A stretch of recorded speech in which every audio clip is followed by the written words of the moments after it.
There is a well-kept secret in Westfield, Massachusetts. It's a troupe called Small Planet Dancers who perform different historical and cultural dances.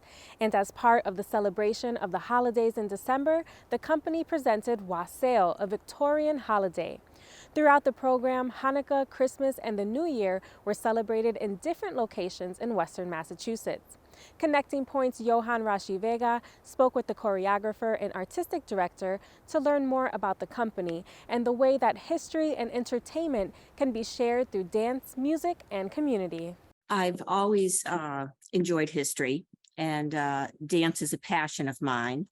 And when we started to put together programs many years ago, I decided that I wanted them to be educational programs so that they would be not only entertainment, but also serve a purpose.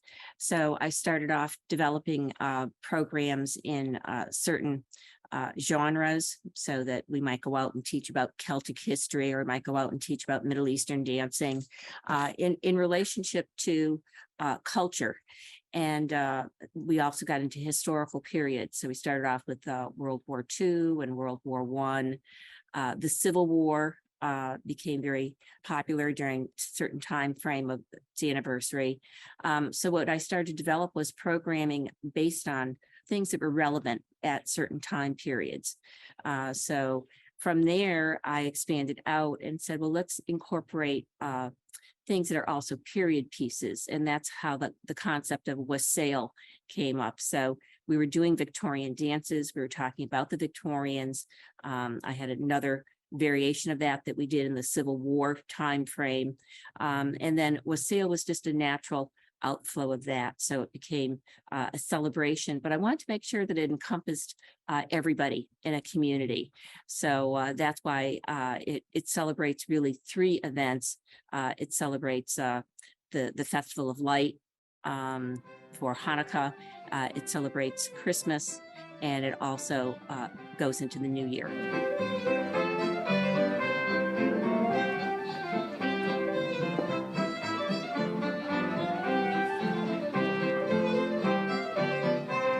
And this is a perfect way to put together celebrations that are so important and meaningful during this period of the end of the year, and at the same time showing how culture and the integration of the different communities that are today here in Western Massachusetts are represented through history, music, and dance. And this particular piece, Wassail, is also intended to be participatory for the audience to join and become part of the experience, right? That's correct. We try to do that at all of our events so that the audience can participate either in some form of a back and forth communication of reading, or in this particular program, there's something called the Grand March that used to start off every special dance event during the Victorian period. It's a very, very simple progression of geometric routines. And what we do is we do it in the opening.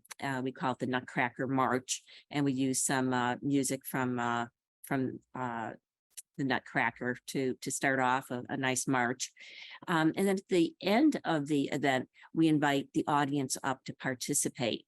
And they join us in that performance. So that's one way that they are members of our experience. We also have sing-alongs. So we've taken pieces of music from the Victorian time that would have been popular, so that the audience can participate in those. And they're popular songs that they would know. Things like Jingle Bells was popular in Victorian time, and Wassail.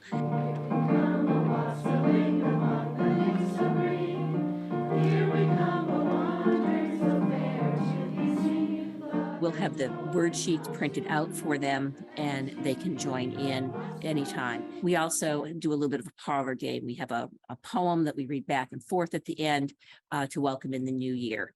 So we've discovered that audiences like to participate. They like to come, they like to interact with the performers, and this is a great way to do it. When we talk about the description of these pieces, and the work that you do is talking about culture, history, representation, dance, music, But there is another element that I would like to hear more about. It is all the dressings. The work on finding the right attires for the times and periods and places that you are bringing through the different dances, how the element of the dressing comes to the work that you're doing.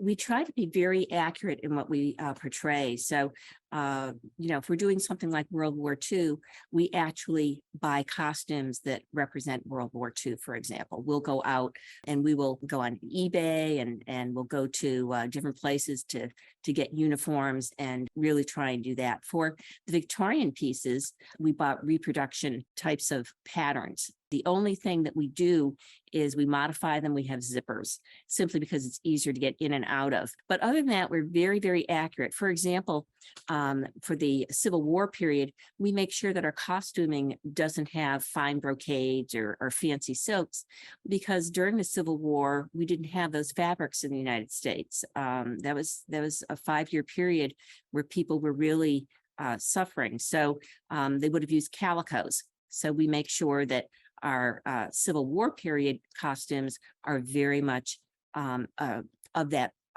element, so that they would have hoop skirts as they would have worn, but they wouldn't be fine, fancy fabrics. They'd be simple cottons. So, Small Planet Dancers is based in Westfield, and it's been around for a while, and yet is possibly for many still something that they don't know is there. So what's the history of Small Planet Dancers, and how can people get to know more about this work and maybe getting involved? The nice thing about Small Planet Dancers is all the people that perform with us are ones that are not professional dancers. We are a volunteer group. We're community-based. People come in from about 11 different communities the last time I counted. So we have people coming in from the hill towns. We're based in Westfield. I'm speaking now from my dance studio in Westfield. But as far as people coming in, we've had people that are members of the troupe that come in from Munson, from northern Massachusetts, as I said, Agawam, Westfield, northern Connecticut, because it's a unique organization. It is all volunteer.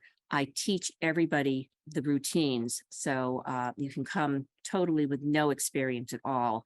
No dancer left behind is my motto. So we will bring you along with us and incorporate you into the dances. And we feel it gives a lot of people an opportunity that otherwise might consider themselves too old to perhaps join in dancing. What they discover is dancing is really ageless, and it's a wonderful way to stay integrated with other people. Currently, there are 16 members of the dance troupe. People come and go based on the things in their life, but some of the dancers have been with me over 20 years.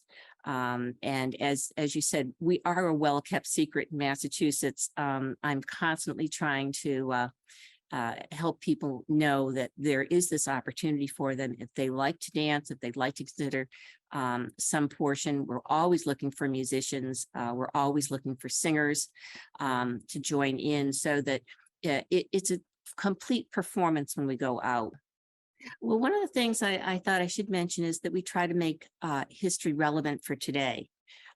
So, for example, in the Festival of Light, when we're reading about that, we talk about it in a historical perspective, but anybody that is listening today can hear the impact in today's society of some of those same values that the Festival of Light talks about. So, and that's the same thing that we do with World War II or World War I. We try to make it so that people don't look at history as something in the past. It's a part of our lives today. And the reason I call the group Small Planet is because we really are one global community.